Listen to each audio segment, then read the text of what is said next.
Question number 11, ये ANOVA पर कोई बेस्ड क्वेश्चन है, analysis of variance. Assumption underline ANOVA are normality, homogeneity, independence. And यहां से आपको क्या समझ में आया कि जो एनोवा है उस एनोवा का जो एजम्पशन है उसमें नॉर्मलिटी भी होता है, होमोजेनिटी भी होता है और इंडिपेंडेंस भी होता है। 3 दिया हुआ है और चौथा पूछ रहा है। जो फोर्थ जो होता है वो एडिटिव प्रॉपर्टी होता है। ये सेकंड नंबर ऑप्शन सही हो जाएगा। तो एनोवा का जो एजम्पशन है normality, homogeneity, independence and additive, ये होता है। अब एनोवा क्या होता है? R.A. फिशर आपने नाम सुना होगा, R.A. फिशर।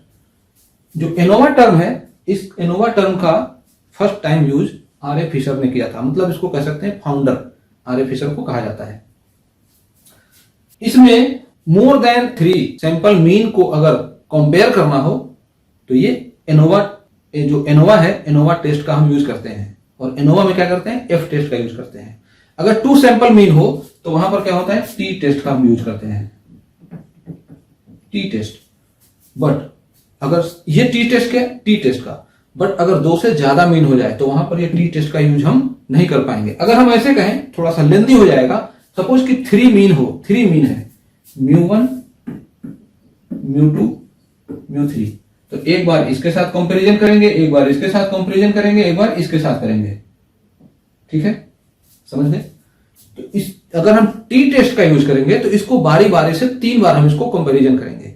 तो इसी चीज से बचने के लिए R.A. फिशर ने एक नया फाउंडेशन किया और एनोवा टेस्ट का जन्म हुआ, एनोवा टेस्ट फाउंड किया। और उसमें उन्होंने बताया कि F टेस्ट के थ्रू हम सभी मीन को एक साथ कंपेयर कर सकते हैं, उसके वेरिएबिलिटी को हम चेक कर सकते हैं मीन। तो ये हो जाएगा। तो टी टेस्ट सिर्फ 2 सैंपल मीन के लिए होता है और उससे ज्यादा अगर हो जाए तो हम एनोवा टेस्ट लगाते हैं, उसमें F टेस्ट का यूज होता है। ये हो गया। और यहां पर ये जो इसका एजम्पशन है वो एडिटिव हो जाता है। ठीक है। Now the basic purpose of analysis of variance is to test the homogeneity of several means coming from same population. Same population में से जो मीन आएगा, मतलब एक पॉपुलेशन ये हो गया, इस पॉपुलेशन में से कई सारे ऑब्जर्वेशन हमने सैंपल लिया, कई सारे सैंपल निकला। उन सैंपल के जो मीन है, उन मीन के होमोजेनिटी को हम यहां पर टेस्ट करते हैं फ्रॉम द सेम पॉपुलेशन।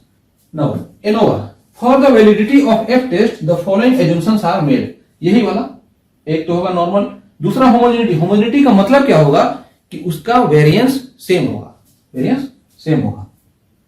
ऐसे all the observations are independent, यही वाला यहां पर है इंडिपेंडेंट।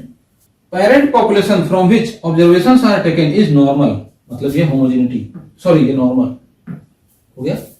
दूसरा various treatments and environmental effects are additive, ये एडिटिव, ये हो गया। तीसरा जो यहां से क्वेश्चन पूछा गया है, all the observations have common variance. Common variance मतलब होमोजेनिटी, आपस में क्या है? होमोजीनियस है। तो ये 4 टाइप के आपको मिलेंगे एजम्पशन।